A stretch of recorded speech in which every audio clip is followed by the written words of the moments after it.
마가복음 9장 2절에서 8절의 말씀. 엿새 후에 예수께서 베드로와 야고보와 요한을 데리시고 따로 높은 산에 올라가셨더니 그들 앞에서 변형되사 그 옷이 광채가 나며 세상에서 빨래하는 자가 그렇게 희게 할 수 없을 만큼 매우 희어졌더라. 이에 엘리야가 모세와 함께 그들에게 나타나 예수와 더불어 말하거늘 베드로가 예수께 고하되 라삐여 우리가 여기 있는 것이 좋사오니 우리가 초막셋을 짓되 하나는 주를 위하여 하나는 모세를 위하여 하나는 엘리야를 위하여 하사이다 하니 이는 그들이 몹시 무서워하므로 그가 무슨 말을 할지 알지 못함이더라. 마침 구름이 와서 그들을 덮으며 구름 속에서 소리가 나되 이는 내 사랑하는 아들이니 너희는 그의 말을 들으라 하는지라. 문득 둘러보니 아무도 보이지 아니하고 오직 예수와 자기들 뿐이었더라. 아멘. 우리는 방금 우리 마가복음 9장 2절에서 8절 말씀을 함께 읽었습니다. 이 말씀은 우리가 지난주 새벽 시간에 함께 나누었던 말씀이기도 합니다. 새벽 시간에 말씀을 전하다 보니 아무래도 좀 다 전하지 못한 그런 말씀들이 있어서 오늘 다시 오늘 이 본문을 선택하게 됐습니다. 그리고 오늘 이 본문을 통해서 여러분들에게 드리고자 하는 말씀의 주제는 제자들을 변화산으로 인도하신 이유라고 하는 이 주제로 말씀을 나누도록 하겠습니다. 오늘 본문 2절을 보면 예수님께서 따로 3명의 제자들을 부르십니다. 예수님의 제자가 12명 아닙니까? 그런데 특별히 예수님께서 베드로 그리고 요한, 야고보 이렇게 따로 3사람을 부르시면서 하시는 말씀이 있었습니다. 너희는 나를 따라오너라. 그리고 예수님이 앞장서셔서 높은 산으로 이들을 이끄십니다. 등산이라도 가시려고 하는 건가요? 이 3명의 제자들과 함께 예수님이 높은 산에 오르십니다. 오늘 본문의 2절에 보면 높은 산이라고 나와 있죠. 그런데 사실 이 높은 산을 일명 우리는 변화산이라고도 그렇게 부르고 있습니다. 우리는 이 시점에서 정말 궁금하고 중요한 질문 하나가 있습니다. 왜 예수님은 이들을 데리고 이 높은 산, 이 변화산이라고 일컫는 이 높은 산으로 이들을 이끄셨을까? 그것도 12제자 가운데 특별히 3 제자를 따로 세우시고 이들을 이끌고 왜 이 높은 산으로 오르셨느냐라는 겁니다. 여기에는 분명한 의도하신 바가 있으실 텐데 말입니다. 단순히 우리 등산이나 가자 뭐 이렇게 생각하고 이 3명의 제자를 부르신 것은 아니라는 것 정도는 우리는 알고 있지 않습니까? 그 이유, 목적 어디에 있을까? 우리가 2절과 3절을 한번 우리가 읽도록 하겠습니다. 2절과 3절입니다. 읽겠습니다.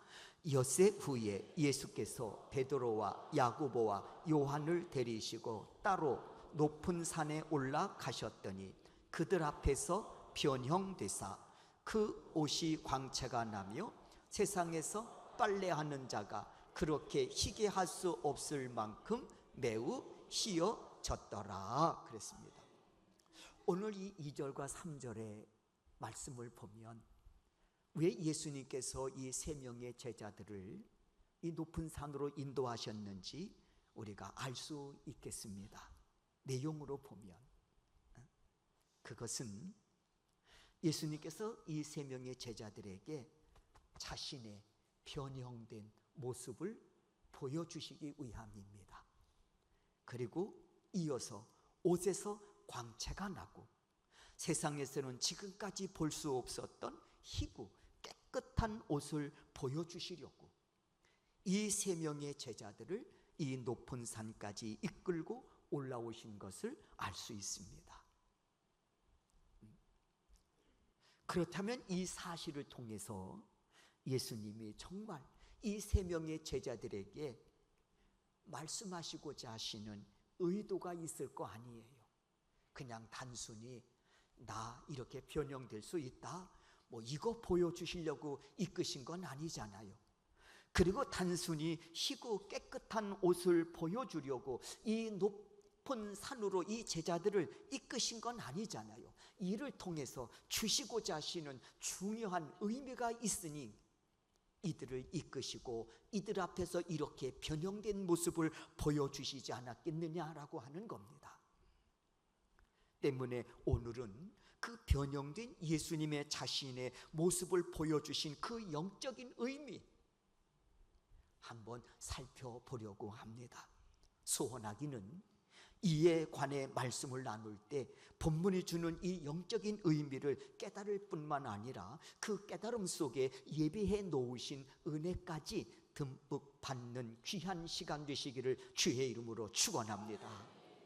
2절 하반절이에요. 그들 앞에서 변형되사.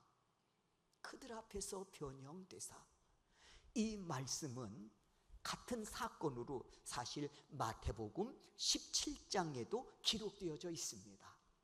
그런데 마태복음 17장 2절에서는 그들 앞에서 변형되사, 그들이 누구요? 베드로, 요한, 야고보, 이 세 제자 앞에서 예수님이 변형되사 그 얼굴이 해같이 빛나며, 마태복음 17장 2절에서는 이렇게 말씀하고 있기도 합니다.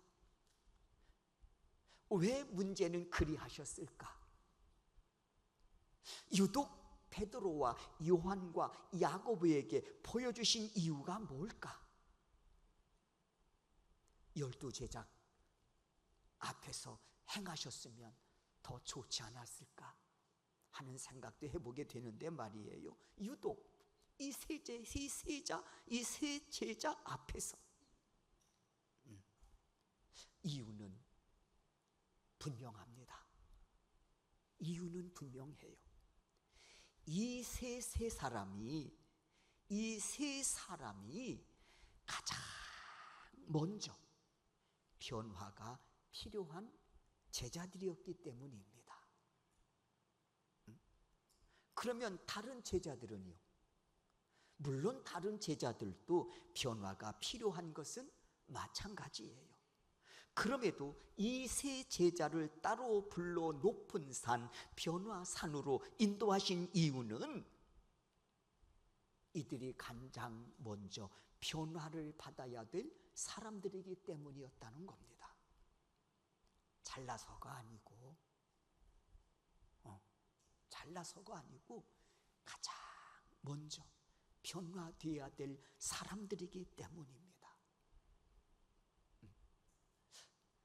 여러분, 우리가 마태복음, 마가복음, 누가복음, 요한복음 이 4복음서에 예수님께서 사역을 펼치시는 데 있어서 가장 자주 이름이 등장하는 제자들이 누굽니까? 바로 베드로, 야고보, 요한, 이 세 사람들 아닙니까? 본인들이 싫든 좋든 본인들의 의지와는 상관없이 예수님의 사역을 펼치시는데, 구원 사역을 펼치시는 데 있어서 가장 자주 이름이 거론되는 이 제자가 누구냐고요? 베드로하고 요한하고 야고보 아닙니까? 그런 의미에서 예수님은 가장 먼저 변화되어야 될 세 사람이 바로 이들임을 보여주신 겁니다. 그리고 이들을 높은 산으로 이끄셔서 자신의 변형된 모습을 먼저 이들에게 보여주시면서 이들 자신도 변화되어야 될 것을 지금 말씀하고 계시다고 하는 겁니다. 때문에 우리가 이 12제자 가운데에서도 제일 먼저 순교를 당한 자가 누굽니까? 제일 먼저 순교를 당한 자가 야고보입니다. 오늘 이 3명 가운데에 한 사람인 야고보예요. 그리고 십자가에 거꾸로 매달려 순교한 자가 누굽니까? 베드로 아니겠습니까? 요한은요, 오늘 이 3사람 중에 요한은요, 이 요한은 요한복음을 기록했습니다. 요한 1서, 2서, 3서를 기록하기도 했습니다. 반모섬에서 유배되어서 요한계시록을 기록하기도 했습니다. 그리고 예수님이 십자가에 달려 죽으실 때에 가장 십자가에 가까이 있던 제자가 바로 요한이기도 했습니다. 그래서 예수님은 이들을 데리고 높은 산에 올라가셔서 변형된 자신의 모습을 보여주시면서 누구보다도 가장 먼저 너희들이 변화되어야 된다는 것을 말씀하고 있는 겁니다. 때문에 이 산을 뭐라고 부르는고 하니 변화산이라고 부른단 말입니다. 누구를 위한 변화산입니까? 여기서 예수님이 변형되셨다고 해서 예수님을 위한 변화산입니까? 아니잖아요. 예수님의 변형을 목격하고 있는 바로 이 3 제자들. 그러므로 이때 이들은 깨달아야 했습니다. 뭐리요? 누구보다도 자신들이 먼저 변화받아야 될 사람이라는 것을 말입니다. 누구보다도. 그래, 누구보다도 내가 변화돼야지. 이때 깨달아야 했다 말입니다. 사실 앞에서 이들의 행적과 순교사에 대해서 잠깐 말씀을 드렸지만, 이에 앞서 사복음서를 통해서 이들의 행적을 살펴보면 이 3 제자들이 사실은 등장할 때마다 문제가 생긴다고요. 그 중에 한 가지만 우리가 살펴보면 요한복음 20장을 보면 베드로 가장 먼저 예수님의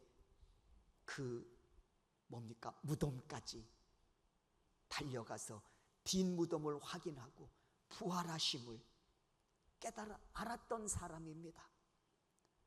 예수님의 무덤까지 가서 부활하신 사실을 가장 먼저 확인한 자가 베드로란 말입니다.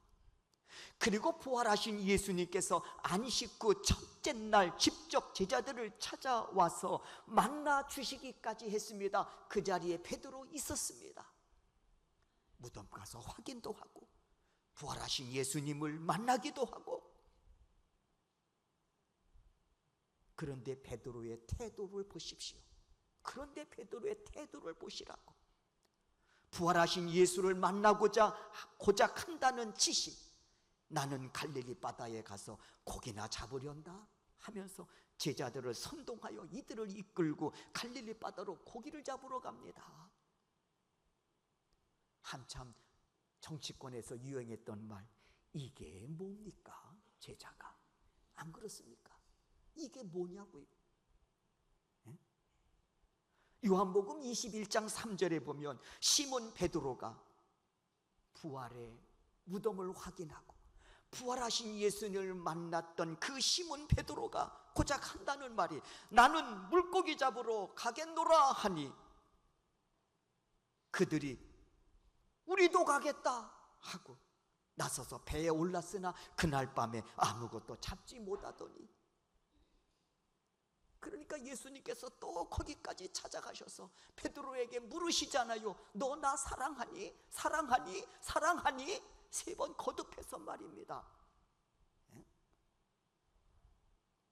사실 베드로 한때 예수님께서 너희는 나를 누구라고 하느냐 물으셨을 때 그는 당당하게 주는 그리스도십니다, 나를 죄악에서 구원할 자이십니다 고백했지만 정작 자신의 변화에 대해서는 관심을 갖지 않았습니다.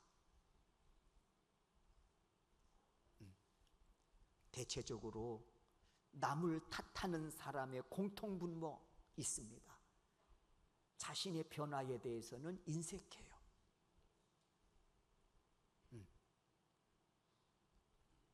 베드로 멋진 고백은 드렸지만 자신의 변화에 대해서는 관심을 갖지 않았다고. 그 결과 하나님의 일을 생각하지 않고 사람의 일을 생각하다가 사단아 물러가라 책망까지 받지 않았습니까? 그뿐만이 아니에요. 예수님께서 위험한 상황에 직면하면 나는 목숨 걸고 예수를 지켜드리겠다고 호언장담했지만 정작 예수님이 위급한 상황에 직면하자 예수님 모른다고 부인하고 저주까지 하며 달아나기에 급급했던 제자 아닙니까? 베드로가 그러고 싶었겠습니까? 사실 그러고 싶었겠냐고. 그런데 그랬습니다. 왜요? 문제는 변화입니다. 변화되지 않으면, 그러므로 변화받지 못한 자의 신앙 고백은 아무리 화려해도 주께 인정받지 못할 뿐더러 공수표입니다. 변화받지 못한 신앙의 고백은요 공수표입니다. 허공에 맴드는 부끄러운 고백이 될 뿐이라는 겁니다. 이는 베드로의 문제만이 아니에요. 함께 동행했던 요한과 야고보도 예외는 아닙니다. 어느 날 예수님께서 자신이 앞으로 감당하셔야 할 일, 십자가에 달려 죽으실 것을 제자들 앞에서 예고하십니다. 그 십자가의 죽으심에 대해서 예수님은 자신의 영광이라고 말씀하셨습니다. 내가 영광에 이를 것이다. 그것은 하나님이 당신을 향한 뜻, 십자가에 달려 죽으심으로 온 인류를 죄악에서 구원하시는 일입니다. 이제 그날이 얼마 남지 않았다는 거예요. 인하여 내가 이제 하나님께 영광이 될 거라고 말씀하고 계신 겁니다. 그러자 마가복음 10장 35절을 보면 야고보와 요한이 예수님을 조용히 찾아옵니다. 남들의 눈을 피해서. 왜 찾아올까요? 이유가 있어요. 예수님이 영광에 이르신다고? 야, 왕이 되시는 거 아니야? 그러면서 청탁하려고 조용히 야고보와 요한이 찾아온 거예요. 그러면서 예수님 영광 중에 이르신다고요? 그러면 영광 중에 이르시면 우리 중 한 사람은 예수님 우편에, 그리고 한 사람은 좌편에 서게 해주세요 하고 청탁을 합니다. 한 자리 주세요. 폼나는 한 자리 주세요. 예수님은 온 인류의 죄악을 대속하시려 십자가에 달려 죽으실 것을 심각하게 예고하고 계신데 야고보와 요한은 한 자리 부탁하며 세상 영광을 구하고 있다, 그런 말입니다. 그러자 어떻게 알았는지 이를 지켜보고 있던 10명의 제자들이 알았습니다. 청탁한다는 것을. 그래서 10명의 제자들이 화를 냈다고 했습니다. 너희들만 출세가 중요하냐? 우리도 출세하고 싶어. 이러고는 10명, 12명에 구성된 이 공동체가 혼란이 일어난 겁니다. 누가 일으켰어요? 요한과 야고보요. 출세하고 싶어. 예수님 등에 업고 출세하고 싶어서 말이에요. 이에 예수님께서 이들에게 이렇게 말씀하십니다. 마가복음 10장 43절과 44절입니다. 우리가 이 말씀을 다 같이 한번 읽도록 하겠습니다. 마가복음 10장 43절과 44절 읽습니다.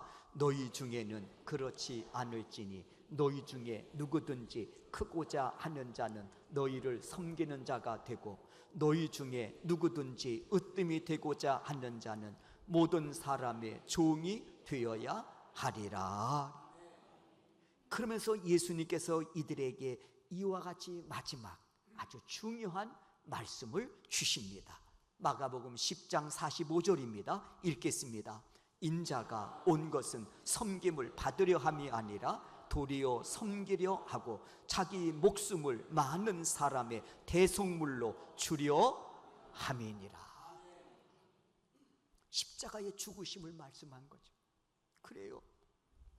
예수님 십자가에 달려 죽으실 것을 예고하시는 중요하고 심각한 자리에서 야고보와 요한은 예수님의 말씀에는 관심조차 두지 않고 오히려 자기들의 일신의 영광을 구하는 데만 관심을 두고 자리 청탁을 하고 있으니 이것이 과연 제자의 도리냐라는 겁니다. 그러고 보니 예수님께서 왜 이들을 높은 산, 일명 변화산으로 인도하셨는지 우리가 조금은 짐작이 가잖아요. 잘나서 인도하신 게 아니에요. 다른 사람들보다 뭐 특별한 믿음이 좋아서 이들을 따로 세우시고 높은 산으로 인도하신 게 아니란 말이에요. 이들을 쓰시려고 하는데 변화가 없는 거예요. 그러니 그 변화를 위해서 이들을 높은 산으로 인도하시고 예수님께서 자신의 변형된 모습을 보여주신 겁니다. 여러분, 어떻게 우리가 변화를 이룰 수 있을까요? 어떻게? 이 문제는 새 제자에게만 국한된 문제가 아니잖아. 이 문제는 오늘 우리의 문제입니다. 네? 어떻게 변화를 이룰 수 있을까? 내가 변화되어야지 해서 스스로 변화될 수 있습니까? 여러분 아시잖아요. 그렇지 못하다는 것을. 그러니 오죽하면 속담에 작심삼일이라는 말이 있겠습니까? 오죽하면. 예? 그렇다고 우리가 두 손을 놓고 아무 노력도 하지 말라는 겁니까? 변화를 위해서 내 힘으로 안 되니까? 그것도 아니죠. 그렇잖아요. 그것도 또 아닙니다. 때문에 로마서 12장 2절에서는 이렇게 우리에게 권면하십니다. 한번 우리가 12장 2절을 한번 읽겠습니다. 읽습니다. 너희는 이 세대를 본받지 말고 오직 마음을 새롭게 함으로 변화를 받아 하나님의 선하시고 기뻐하시고 온전하신 뜻이 무엇인지 분별하도록 하라. 여러분, 이 말씀을 한번 가만히 읽어보세요. 변화를 위해서 오늘 본문을 보면 로마서 12장 2절 말씀을 읽고 가만히 묵상하면 변화를 위해서 내가 할 몫이 있어요. 그리고 하나님이 해주실 몫이 있어요. 하나님이 해주실 그 몫을 우리는 또 하나의 단어로 이렇게 은혜라고 말합니다. 변화를 위해서 내가 할 몫이 있고 하나님이 해주실 몫이 있음을 분명히 말씀하고 있습니다. 그러므로 변화를 위해서 내가 할 몫은 뭡니까? 이 죄악된 세대를 본받지 않기 위해 힘쓰고 애쓰는 겁니다. 그게 내가 할 몫입니다. 뿐만 아니라 마음을 새롭게 하기 위해 힘쓰고 애쓰는 겁니다. 이건 내 할 몫이에요. 저는 이 모습을 히브리서 12장 4절의 말씀을 인용하여 이렇게 표현하고 싶습니다. 우리가 변화를 위해 내 몫이 뭐냐? 죄와 싸우되 피 흘리기까지 싸우자.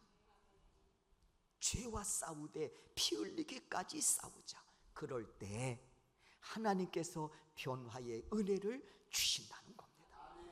다시 한번 12절을 보십시오. 너희가 이 세대를 본받지 말고 오직 마음을 새롭게 함으로 이어지는 말씀이 있죠. 변화를 뭐예요? 받아. 변화를 누가 주신다는 거예요? 하나님의 은혜로 주시니까 그 변화를 받으라는 말이에요. 그래서 변화는 하나님이 주시는 은혜로 우리가 이룰 수 있다는 것을 말씀하고 있는 겁니다. 그리고 이 변화의 은혜는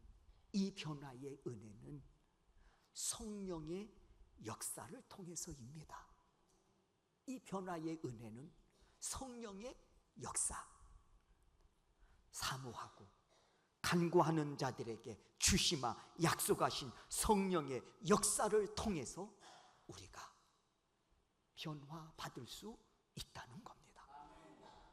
예수님은 이 사실을 12 제자들을 통해서 확실하게 보여주셨습니다. 12 제자들, 예수님의 말씀 따라 예루살렘을 떠나지 않고 마가의 다락방에 모여서 전심으로 기도합니다. 기도하기 전에 이들의 모습은 어떻습니까? 청탁하는데 급급하고, 말로는 그럴듯한 신앙 고백을 하지만 그 신앙의 고백은 언제나 공수표로 허공을 맴돌게 되고, 죽기까지 따르겠다고 말했지만은 막상 예수님 때문에 위급한 상황에 직면하게 되자 나 모른다고 부인하고 저주하면서 도망가기에 급급했던 자들 아닙니까? 이들이 모여서 마가의 다락방에 모여 전심으로 기도합니다. 그때 어떻습니까? 약속하신 성령님의 역사가 이들 가운데에 임했습니다. 그러자 이들은 두려워 떨며 굳게 잠궜던 문을 박차고 나가 담대히 복음을 전합니다. 성령이 임하기 전까지는 두려워서 문을 꼭 걸어 잠그고 안에서 떨며 그저 기도했던 자들입니다. 왜? 당시에 예수님은 십자가에 달려 돌아가시고 기독교인들을 착출해서 옥에 가두고 또 짐승의 밥으로 내주고 이런 상황이었으니까 제자들은 두려워서 우리는 언제 잡히나? 그래도 예수님 말씀이 그래도 예루살렘을 떠나지 말라고 말씀하셨으니까 그래도 떠나지 못하고 마지막 제자의 자존심을 지킨 거요. 그리고는 안으로 문을 꼭 걸어 잠그고 120명이 모여서 이들이 기도할 때 예수께서 약속하신 보혜사 성령님이 이들 가운데 강하게 임재하셨다는 사실입니다. 그러자 이들이 변화됩니다. 걸어 잠궜던 문을 박차고 나가서 복음을 전하게 됐단 말입니다. 너희가 불법을 행하여 예수를 십자가에 못 박았으나 그 예수님 3일 만에 사망 권세를 깨뜨리시고 부활하셨다. 하나님이 예수를 구원자로 세우셨느니라. 우리가 이 일의 증인이다. 제자들이 이렇게 바뀌었단 말입니다. 우리가 예수의 증인이라는 거요. 모른다고 부인하며 도망치게 급급했던 이들이 성령님이 임재하시자 이들이 변화를 받았습니다. 어떻게요? 예수의 증인으로 바뀌었단 말입니다. 그렇습니다, 여러분. 내 힘으로, 내 능으로는 안 되지만 성령님이 내 안에서 역사하시면 우리는 넉넉히 변화를 받아 하나님의 선하시고 기뻐하시고 온전하신 뜻이 무엇인지를 분별하여 하나님의 뜻을 이루어드리는 참된 제자로 거듭나게 되는 줄로 믿습니다. 예수께서 일찍이 말씀하셨잖아요. 나를 따라오려거든 자기 십자가를 지고 나를 따르라. 그 앞에 누가 계십니까? 십자가를 지신 예수님이란 말이에요.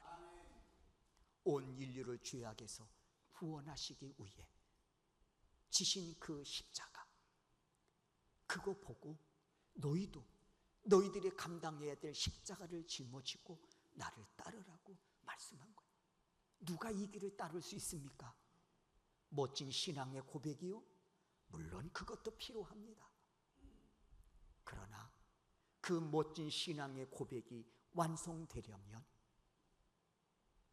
우리는 죄와 피 흘리기까지 싸워야 되고, 그럴 때 성령께서 내게 힘을 주시고 능력 주심으로 변화를 받아 그 길을 우리가 따를 수 있다고 하는 것입니다. 그 길은 하나님이 선하시다 인정하신 길이고, 하나님은 그 길이 기뻐하시는 길이고, 그 길이 하나님의 온전하신 뜻이 이루어지는 길임을 믿습니다. 이걸 분별하라는 말씀이에요. 하나님의 뜻. 그러고 보니 하나님의 그 뜻과 함께하지 못하면 제자라 손 치더라도, 멋진 신앙의 고백을 한다 손 치더라도 그 하나님의 뜻에 하나가 되지 못하면 주의 길을 따를 수 없다는 것을 우리가 명확하게 알 수 있습니다. 우리가 13년을 지나가고 있습니다. 창립하면서 첫 번째 설교가 기억하실 겁니다. 나는 개척하면서 내가 가장 마음이 두근거렸던 것 중 하나가, 가슴이 두근거렸던 것 중 하나가, 이제는 내가 마음껏 전도를 펼칠 수 있고 선교를 펼칠 수 있겠구나 하는 것이었습니다. 그러면서 속해 헌금만큼은 선교에 쓰도록 하겠습니다. 두 가지입니다. 우리 전도합시다 하는 거하고 기도합시다. 만약에 여기에 거북한 사람이 있으면, 그 말에 거북한 사람이 있으면 죄송하지만 저와는 함께 갈 수 없습니다. 그렇잖아요. 기도하는 게 거북하면 어떡하겠습니까? 그건 거북해도 따라야 되는 겁니다. 전도하고 선교합시다. 주님의 지상 명령 아닙니까? 땅까지 이르러 내 증인 되라.